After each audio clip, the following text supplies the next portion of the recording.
terkait provokasi perang Rizik Syihab dan klaim Pahlawi sebagai keturunan Nabi. Rizik Syihab dalam sebuah ceramahnya di hadapan pengikutnya memprovokasi massa agar sewaktu-waktu siap untuk berperang terhadap pihak yang selama ini dianggap bertentangan dengan para Habib Pahlawi.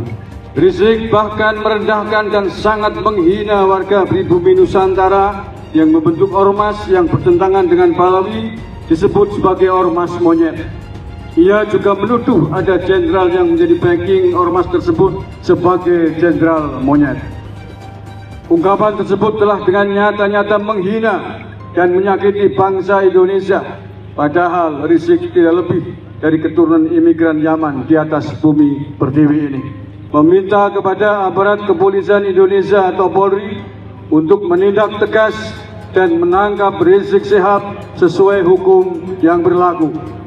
Rizik Syihab masih memiliki sejumlah kasus pidana yang belum ditindaklanjuti, padahal sudah masuk ke laporannya ke kantor polisi, bahkan kasus cat mesumnya dengan Firza Hussein sudah ditetapkan sebagai tersangka. Selain itu, kami juga meminta agar organisasi mereka, Robitoh Alawiyah, yang mengaku sebagai pencatat keturunan Nabi Muhammad SAW wajib dibubarkan dan pengurusnya diberikan sanksi hukum. Ada sekelompok orang yang dengan enaknya menghina beliau, merendahkan beliau, nggak tahu apa jasa beliau, bahkan menghina kami umat Islam, saudara. Makanya ini kalau nggak ditangkap nih yang model begini, ini yang bakal ngerusak kebinekaan kita, betul atau tidak? Momentum untuk melawan mereka yang menebar kebencian atas nama suku, mengacak-ngacak negeri kita Indonesia. Saya mau tanya, kalau sampai Fuad nggak di penjara, siap seret atau tidak? Siap seret atau tidak? Siap jebloskan ke penjara? Siap lawan musuh-musuh kebinekaan? Takbir! Takbir! Mengusulkan si siapa itu tadi, monyet satu itu, si Idris bin Salim, apa itu Al-Jufri itu menjadi pahlawan. Saya bilang monyet karena saya sedang mengamalkan isi Quran. Pengkhianat itu disebut monyet. Kunu kirodatan khosiin, jelas kan? Ada yang kadang-kadang sampai menyerahkan satu kebangsaan negara harga mati Indonesia Jaya, Pancasila Jaya, Indonesia milik kita. Mana milik kita? Kalau dirampas oleh Bahawi semua. Kita adalah anak bangsa yang menolak siapapun yang ingin memiliki bangsa Indonesia selain bangsa Indonesia. Siapapun yang ingin menguasai Indonesia dengan cara-cara yang tidak benar, maka kita ini anak bangsa yang berani dan langsung tegas kita tolak dan kita langsung menghadapi. Siapapun orangnya, termasuk Bang Alwi yang ingin mempercundangi bangsa kita, merendahkan bangsa kita, kemudian membuat nasab palsu dan sejarah palsu, maka PWI Laskar Sabila adalah warga Indonesia yang tegas menolak dan akan menghadapi mereka. Sekarang ini semakin merasa paling bertakwa sendiri, merasa paling beriman sendiri, mengumpat pemerintah, menjelekkan pemerintah, menyalahkan pemerintah, dan menyalahkan satu sama lain, seakan-akan dia paling benar sendiri. Ini adalah permainan-permainan dari luar yang perlu kita waspadai. Kita melihat di Timur Tengah, Irak, Iran, Libya, Lebanon, Afghanistan, Syria, Mesir, Yaman, orang-orang dan satu daratan, satu agama, hanya dibedakan dua aliran Syiah dan Sunni, sesama saudaranya sendiri. Ada sutradara yang memainkan, kemudian sumber daya alamnya dikuasai, dan kemudian saat ini mereka hancur, tidak punya apa-apa. Nah, Indonesia bagaimana dengan 6 agama, 17.000 pulau, tidak satu daratan? Ini sangat rentan, bisa saja digoyang dengan situasi-situasi di dalam negeri. Oleh karenanya kita dukung Presiden Republik Indonesia kita dengan Bapak Wapres dan seluruh jajarannya untuk diberikan kekuatan, ketabahan. Para habib-habib yang ada di Indonesia yang ngaku cucu Nabi ini ternyata bukan keturunan Nabi. Saya yang meneliti itu, bahwa Habibku ada Habib Rizik Syihab, Habib Bahar Smith, Habib Taufik Segaf, Habib Lutfi Yahya. Itu semua namanya keluarga Baklawi. Keluarga siapa? Saya sudah teliti seteliti-telitinya berdasarkan kitab-kitab nasab, kitab-kitab sejarah, hasil tes DNA, bahwa mereka dengan pasti mustahil sebagai keturunan baginda Nabi besar Muhammad sallallahu alaihi wasallam. Rizik, kamu jadi manusia nggak kapok-kapoknya. Kamu selalu bikin gaduh. Ini lagi, kamu ngata-ngatain katanya jenderal monyet, kiai monyet, organisasi monyet. Hai Rizik, ingat, kamu itu anak keturunan warga imigran dari Yaman. Jangan bikin gaduh di Republik ini, Rizik. Ingat, jangan kau pikir pribumi takut dengan kamu. Nggak takut. Kesabaran ada batasnya. Hai Rizik, saatnya pribumi bangkit. Kami lawan kau, Rizik. Mengutuk keras statement Rizik yang mengatakan monyet-monyet kepada warga pribumi dan para jenderal, serta menabuh genderang perang melawan pribumi. Kami masyarakat tidak takut dan siap melayani tantangan Rizik kapanpun dan dimanapun tempatnya. Kami menolak kehadiran Habib. Kami masyarakat memohon kepada penegak aparat hukum untuk menindak tegas pernyataan Rizik yang berpotensi memecah belah dan mengadu domba sesama anak pribumi. Demikian pernyataan kami untuk merespon mulut kotor Rizik Syihab. Ada gerombolan monyet yang terus-menerus menghina dan memfitnah habaib dari kalangan Ba'alawi, seperti menghina Habib Utsman bin Yahya Mufti Betawi, menghina Habib Ali Al-Habsyi, pendiri Indonesia Islamic Center Kuitang. Bahkan mereka menghina para imam habaib seperti Imam Ahmad bin Isa Al-Muhajir dan Imam Ubaidillah, juga Imam Al-Haddad dan lain-lain. Gerombolan monyet tersebut secara terang-terangan menjadi begal nasab yang mengobok-ngobok nasab Ba'alwi yang suci. Gerombolan monyet tersebut semakin nekat, mengancam, sweeping, dan bantai, serta usir habaib maupun Ba'alwi, mempersekusi acara habaib, mengusir habaib, menyerang dan merusak makam-makam habaib. Bahkan kini bukan hanya habaib, tapi semua keturunan Arab di Indonesia diserang. Kurang ajar. Selama ini mereka caci maki habaib, mereka fitnah Habib Utsman bin Yahya Mufti Betawi, mereka hina Habib Ali bin Abdurrahman Habsyi, pendiri Islamic Center Indonesia Kuitang. Saudara, sampai kapan akan kita biarkan? Dan ini sudah dilaporkan ke Mabes Polri, tapi Kapolri tidak memproses.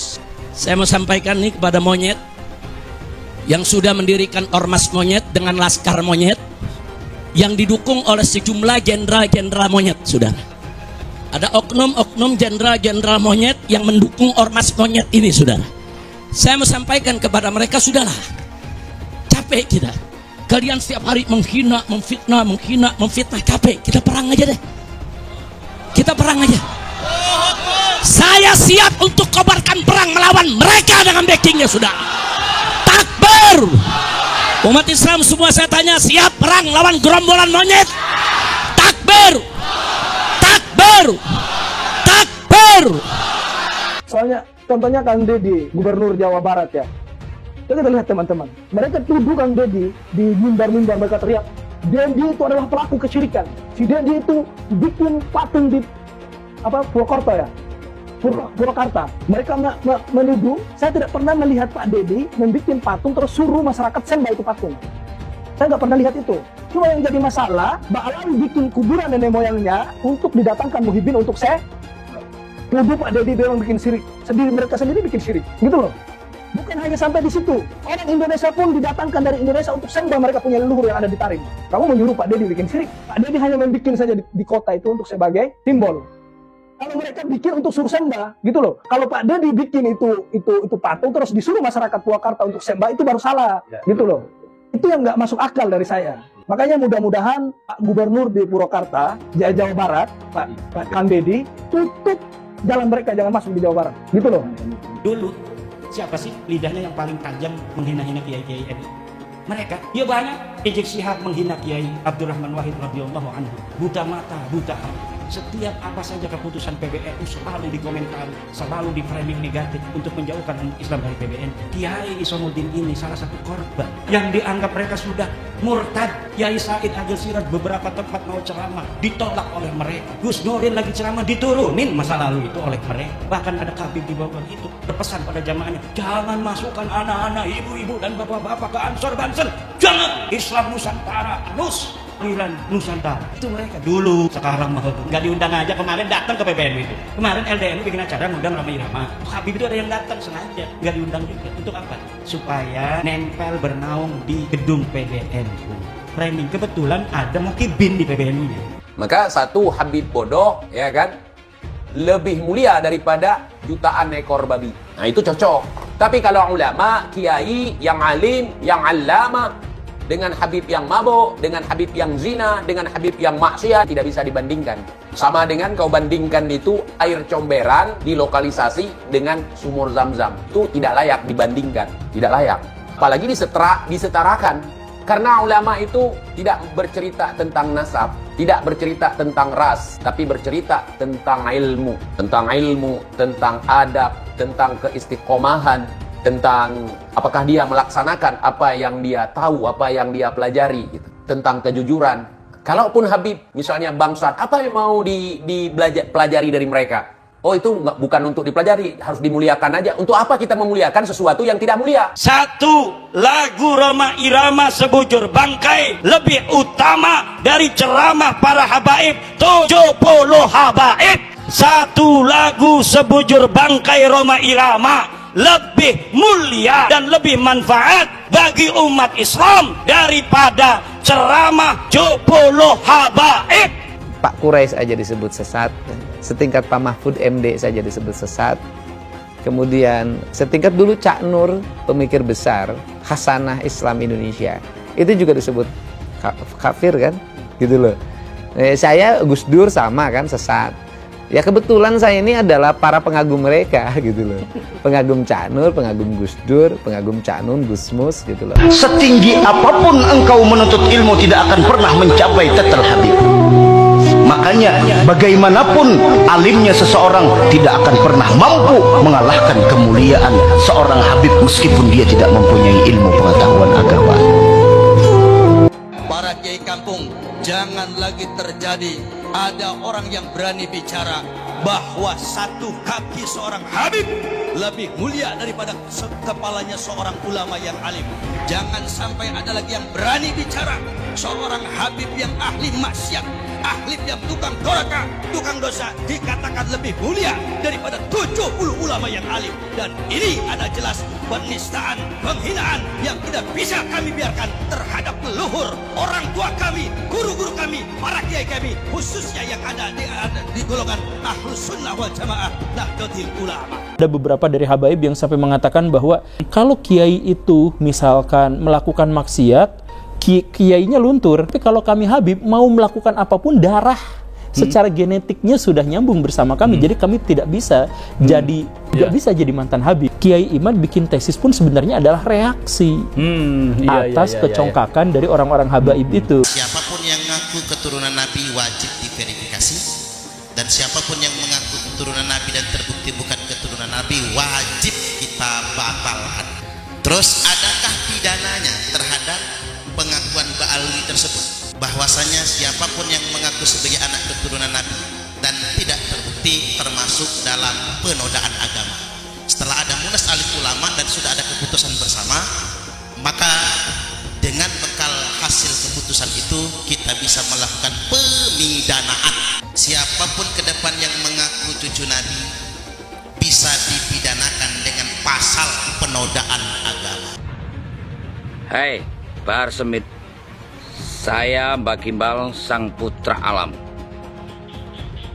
Saya Mbak Gimbal menantang kamu duel. Kamu boleh menggunakan golok permata duamu yang kamu bangga-banggakan. Ya, saya cukup menggunakan golok ini. Kita duel 1 lawan 1. Kita bangsa Indonesia tidak boleh diam melihat fenomena ini. Kenapa? Ada indikasi mereka mau menjajah Indonesia. Indikasinya jelas sekali. Ada yang bagian memalsukan kuburan. Di mana-mana dibikin kuburan-kuburan palsu. Alhamdulillah, menurut keterangan beliau juga sudah banyak yang dibongkar. Yang kedua, berita-berita khurafat, dongeng-dongeng khurafat. Untuk apa? Ini yang namanya Ba'alawi leluhurnya luar biasa, bisa hijrah Mi'raj 70 kali, bisa memadamkan api neraka yang nggak pakai akal. Itu sesuatu yang luar biasa dan dahsyat. Mereka pun menjadi takluk, tunduk, siap diperintah apapun. Tujuannya itu. Dan yang lainnya, ada yang membuat provokasi-provokasi. Saya bersama rakyat, kita dengan rakyat.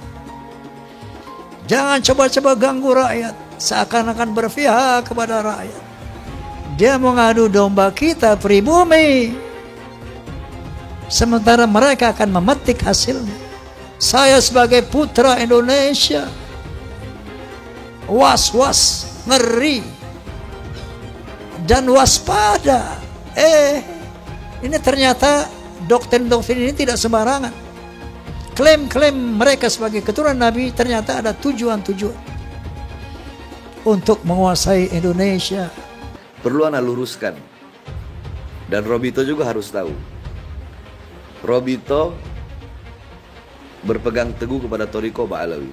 Silahkan buka kitab Manhajus Sawi. Itu Manhajus Sawi, kitab Thariqah Ba'alawi.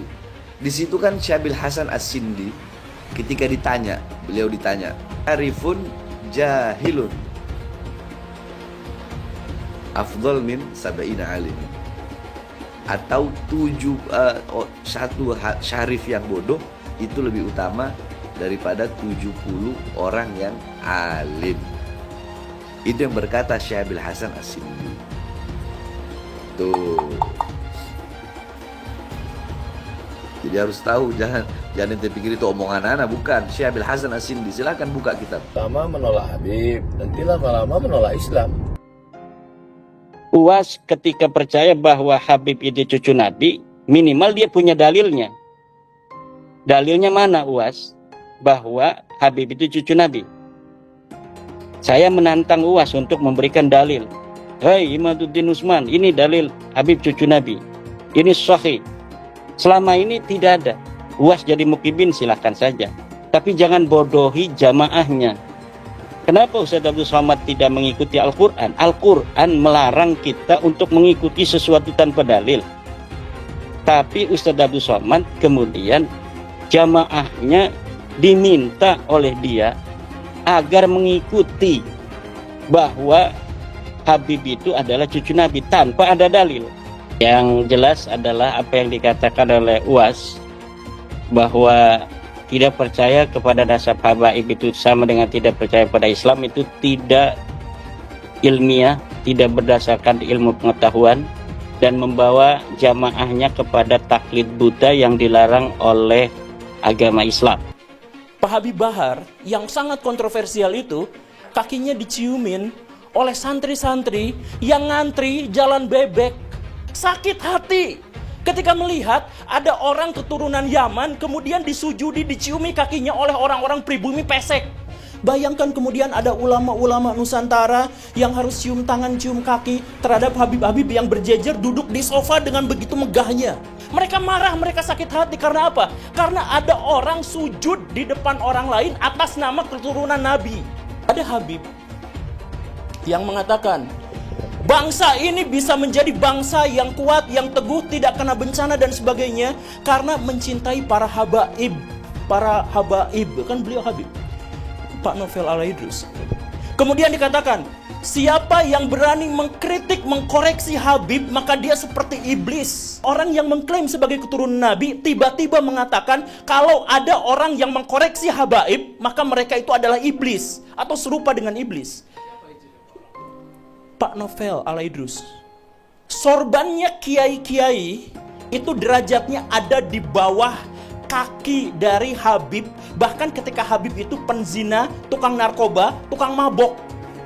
Habib terbodoh itu 70 kali lipat lebih mulia daripada kiai-kiai.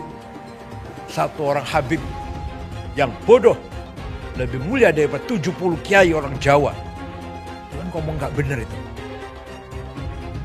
Habib walaupun zina, walaupun minum arak, pasti masuk surga. Walhasil mereka ini menganggap diri mereka super. Kiai-kiai Jawa ini yang bukan Habib di bawah mereka. Ini orang yang mengaku keturunannya ini mulutnya kotor banget. Karena ngakunya keturunannya Nabi Muhammad. Yang mengaku keturunannya mulutnya kotor, caci maki sana sini. Habib bodoh itu masih lebih utama daripada orang yang berilmu. Kenapa kaki Habib yang maksiat, yang nakal, yang kotor dibandingkan kepala kiai yang pakai sorban masih lebih mulia? Kenapa kaki Habib yang maksiat tersebut? Satu kaki Habib itu lebih tinggi, lebih mulia dari 70 kepala kiai. Kan gitu, itu kan penghinaan betul. Kalau orang tidak terhina dengan ini, saya kira tidak, rasa kebangsaannya rendah. Karena itu dinyatakan, harusnya ditegur lah. Habib itu meskipun mabuk, berzina, itu jangan dimarahi. Karena kalau Habib itu pasti masuk surga. Nah, yang begitu itu membodohi bangsa Indonesia. Jangan membuat kasta-kasta di dalam keberagaman. Yang satu lebih mulia, yang satu berhak masuk surga, yang satu masuk neraka, itu tidak boleh. Saya ini tidak tahu ya sejak kapan munculnya Habib ini sebagai kelas sosial yang tinggi gitu ya. Melakukan diskriminasi, dan orang yang didiskriminasi tidak terima, itu bisa mengadukan ke pengadilan. Bisa. Itu pelanggaran, itu tindakan melanggar hukum. Menganggap satu ras, satu suku lebih rendah dari kelompok lain. Habib gila kok. Kalau turun Nabi gila sekalipun tidak apa-apa itu masuk surga, kan gitu. Kalau kayak Indonesia tuh apa? Kamu kan kalau tidak ada Habib, kamu nyembah batu kan? Masa iya begitu? Bahwa berdasarkan sejarah nasab, berdasarkan tes DNA, berdasarkan ilmu filologi, bahwa kaum Balawi saudara kita tidak terbukti sebagai keturunan Nabi SAW. Namun dengan demikian, mari kita tetap rekat ukhuwah Islamiyah, karena Allah Subhanahu wa taala berfirman, wa'tasimu bihablillahi jami'an wa la tafarraqu. Amin. Saya katakan saya mendukung Rhoma Irama untuk mengklarifikasi soal Habib ini. Karena saya terganggu dan tersinggung terhadap perkembangan ini sesudah saya melihat tiap mau tidur saya lihat YouTube pertengkaran Rhoma Irama, Imaduddin, Gus Abbas dengan para habaib itu luar biasa, menimbulkan pro kontra. Lalu saya lihat apa sih masalahnya? Kalau saya sendiri pribadi, mau Habib itu turunan Nabi atau tidak, kalau salah ya kita koreksi, tidak apa-apa. Tetapi yang lebih dari itu, kemudian ternyata muncul klaim-klaim bahwa Republik Indonesia itu ada karena Habib. Wali Songo itu semuanya Habib. Padahal Habibnya baru datang sesudah Wali Songo meninggal. Gitu loh. Lalu diklaim ini turunan Habib ini. Imam Bonjol coba dibilang itu Habib Sahabuddin. Itu dari mana? Kok Imam Bonjol Habib Sahabuddin gitu. Lalu ada hurufatnya bahwa kakek saya yang nama Mugaddam itu bisa membentak malaikat mungkar dan nakir katanya. Mengklaim-klaim begitu, dan orang yang tidak tahu, orang awam banyak yang percaya karena ini Habib yang ngomong, Habib benar. Lalu rasa cinta saya kepada negara ini menjadi luntur. Seakan-akan ini karena Habib. Di situ saya tersinggung. Rasa cinta tanah air saya, kebanggaan kepada leluhur saya sendiri itu bangkit.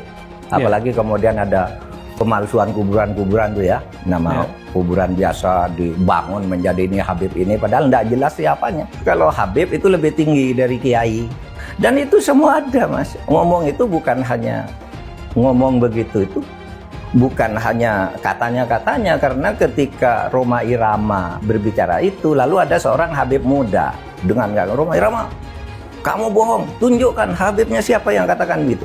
Sudah, itu bukan Rhoma Irama yang membuktikan. Netizen ini Habib ini tanggal sekian bilang ini dengar. Ini Habib ini sampai 7. Seorang anak Habib yang artinya adalah keturunan Nabi Muhammad, walau bermabuk-mabukan, berzina, mencuri, berjudi, tetap akan jadi ahli surga, akan masuk surga. Apakah seorang Habib itu punya posisi istimewa dalam umat Islam? Apakah Habib sedemikian istimewa sehingga dia bebas dari kesalahan dan dosa? Itu adalah substansi yang sering dibicarakan dalam pembicaraan soal Islam. Misalnya ada Habib yang menyatakan, ada darah Nabi di tubuhku. Jika kau menyakitiku, kau juga menyakiti Rasul. Atau ada juga yang menyatakan, satu Habib bodoh lebih baik dari 70 kiai yang alim. Atau ada yang bilang, kaki Habib lebih mulia daripada kepala kiai. Buat saya ini sangat mengherankan. Mengapa Bahar harus marah-marah? Tapi bukan hanya Bahar yang marah-marah. Habib lain yang ngomel adalah Rizik Syihab. Tapi kalau dipikir-pikir, barangkali juga kemarahan mereka ini adalah ekspresi ketidaknyamanan mereka akhir-akhir ini terhadap banyaknya keraguan tentang posisi kehabiban di Indonesia. Beberapa tahun terakhir ini memang meluas pertanyaan-pertanyaan yang diajukan tentang apakah Habib itu memang sebuah posisi yang layak dihormati. Bahkan ada studi ilmiah yang menunjukkan bahwa para Habib di Indonesia hampir pasti bukanlah keturunan Nabi Muhammad. Sangat mungkin ini semua mengganggu kenyamanan mereka. Habib itu tidaklah sakral dan dapat dihukum Tuhan karena ia berdosa. Yang menentukan posisi seseorang adalah ketakwaannya, bukan kehabibannya. Jadi Habib yang ada di Indonesia semuanya palsu katanya. Silakan dijawab tapi ilmiah. Silakan imam dijawab tapi ilmiah, jangan marah-marah, jangan. Ayo ilmiah, tunjukkan kalau Habib kita ini betul, benar. Tunjukkan kebenarannya dengan data fakta. DNA, bila perlu DNA lah, DNA. Jangan lupa, umat Islam di jagat raya salatnya tidak akan diterima oleh Allah Subhanahu wa taala kalau tidak mau mendoakan Habib. Umat Islam mulai gaya, mulai mengkoreksi Habibnya, mulai mengkoreksi ulama-ulama dari anak cucu Nabi Muhammad SAW. Orang yang seperti itu mirip dengan iblis. Satu Habib, walaupun Habibnya jahlun, maksudnya bodoh kata Iwan, itu ukurannya perbandingannya amat 70 kiai yang alim. Kami adalah majikan kalian, kami adalah pemilik bangsa, kami adalah pemilik kedaulatan Indonesia. Hai semua, nama saya Jonas Leong. Saya adalah investor saham, forex, dan juga kripto. Channel ini banyak membahas tentang berita terkini, edukasi finansial, investasi, dan lainnya. Jangan lupa subscribe channel ini kalau kamu suka dengan konten yang serupa. Follow juga sosial media lainnya yang saya taruh link di kolom deskripsi. Di sana kalian bisa dapatkan konten yang berbeda. Saya juga punya Telegram channel yang isinya berfokus kepada trading dan juga investasi. Itu Telegramnya gratis. Oke, kita lanjut ke videonya. Sebagian besar penonton di video ini setelah menonton video di awal mungkin bertanya, apakah kejadian seperti krisis 98 akan kembali terulang? Belum lagi keadaan global yang tidak menentu. Lalu apa yang bisa kita lakukan untuk selamat dari krisis yang mungkin akan datang dalam waktu dekat? Jawabannya adalah investasi. Kebanyakan dari kalian yang lagi nonton, kalau investasi pikirannya pasti hanya di properti. Tapi ketika terjadi krisis seperti 98, apa yang terjadi dengan rupiah ketika hyperinflasi? Dan juga apa yang terjadi dengan harga properti. Harga dolar naik dari Rp2.500 terbang ke Rp15.000. Otomatis, utang yang harus kita bayarkan naik 6 kali lipat. Banyak sekali bisnis yang bangkrut. Kebakaran terjadi di mana-mana. Rumah pun bagaikan tidak ada harganya. Mau dijual pun tidak ada yang mau beli. Saya tidak mengatakan ini akan terjadi lagi, tapi kemungkinan terjadi seperti Mei 98 tetaplah ada. Negara gede seperti Argentina, Venezuela, dan Turki baru-baru ini mengalami hyperinflasi. Apalagi setiap hari kita ketemu ada saja konten yang berbau sara ke orang Tionghoa yang ada di Indonesia. Entah itu di Instagram ataupun di YouTube, atau sosial media lainnya. Kita bisa melihat di tahun 2017, di saat Pilgub Jakarta, hampir terjadi kerusuhan seperti 98, karena Ahok dituduh menodai agama. Ahok pun harus dipenjara untuk menenangkan masyarakat yang dengan gampangnya dihasut untuk membenci Tionghoa dan tidak memilih pemimpin yang beda agama. Akhirnya Anies jadi gubernur dengan bantuan ormas larang FPI, dan sampai saat ini dijuluki sebagai Bapak Politik Identitas. Kejadian itu pun berlanjut hingga saat ini. Masifnya pemberitaan sara terhadap Tionghoa beredar di media-media nggak jelas. Penonton setiap hari dihasut untuk menggulingkan pemerintahan karena tuduhan Indonesia dikuasai oleh Taipan atau Sembilan Naga, yang ujung-ujungnya menyalahkan Tionghoa lagi. Kita bisa lihat dari kejadian di PIK 2, di mana ormas larang seperti FPI dan HTI terus-menerus menghasut masyarakat untuk membenci Tionghoa. Saya tidak bisa membayangkan jika kejadian seperti Mei 98 terulang kembali. Setiap musibah yang selalu disalahkan adalah keturunan Tionghoa. Setidaknya di video ini, saya akan membagikan strategi saya yang udah saya terapin jika kejadian seperti 98 terulang kembali. Tujuan dari strategi ini supaya kita setidaknya bisa selamat dari masalah finansial ketika musibah ini terjadi. Strateginya adalah investasi di aset yang berbeda-beda, bukan di satu jenis aset saja, misalnya hanya di properti. Kalian bisa mulai belajar berinvestasi di aset yang berbeda seperti Bitcoin, emas, dolar, bahkan saham global atau saham Amerika. Ini adalah cara yang bagus untuk mengurangi risiko tergantung kepada satu jenis aset saja. Bukan gak nasionalis kalau kita mau invest di aset-aset yang saya sebutkan tadi, tapi memang peluang yang kita dapatkan dan potensinya memang jauh lebih bagus daripada beli properti apalagi deposito. Pertama, pelajari jenis aset seperti emas. Setidaknya kita bisa terlindung dari efek hyperinflasi jika terjadi lagi. Selain itu, kalian juga harus belajar bagaimana mendapatkan penghasilan dari emas. Kedua adalah belajar investasi di aset global seperti saham Amerika atau saham global. Ketika terjadi krisis, yang paling berdampak adalah saham-saham Indonesia, karena semua utang perusahaan dalam bentuk dolar terkena dampak. Deposito, reksadana, bahkan properti terkena imbasnya. Ketiga adalah belajar mengenal berinvestasi di Bitcoin. Alasan kenapa saya suka banget dengan kripto, karena saya bisa pergi ke negara apapun di dunia ini, misalnya di Singapura, dan saya tinggal jual saja kripto di negara itu. Saya menganggap Bitcoin itu sebagai aset properti digital, yang bisa saya bawa kemanapun dan jual kapanpun saja secara instan. Kalau saya butuh uang, detik ini pun bisa saya jual, dan tidak perlu menunggu berbulan-bulan. Itulah strategi saya jika kejadian 98 terulang kembali, untuk selamat dari masalah finansial. Kamu bisa cek link di kolom deskripsi untuk mulai investasi. Dan saya juga sudah sediakan video playlist supaya membantu kalian paham tentang investasi. Semoga video kali ini membantu kalian untuk selamat dari masalah finansial ketika musibah ini terjadi. Semoga Indonesia selalu damai dan sampai jumpa di video selanjutnya.